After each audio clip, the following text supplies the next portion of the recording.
To start this video off, I just want to say that this year I went to the 2023 Red Bull Military Vehicle Show, as I always do. The event is a 2-day event. It's on Friday and Saturday.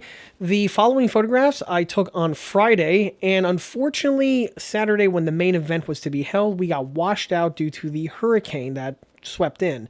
So, regrettably, I was unable to get any sort of video of anything at the show, as the show was literally canceled.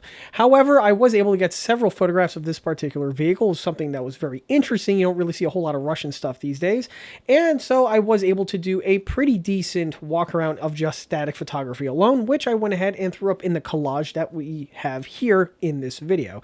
So, the show must go on. I hope you all enjoy the photographs. More of these photographs, by the way, are posted on the ECA Facebook page, found in the link listed below. And with that out of the way, let's go ahead and begin the photo collage. Thanks again. I'll see you all on the next one. Peace out.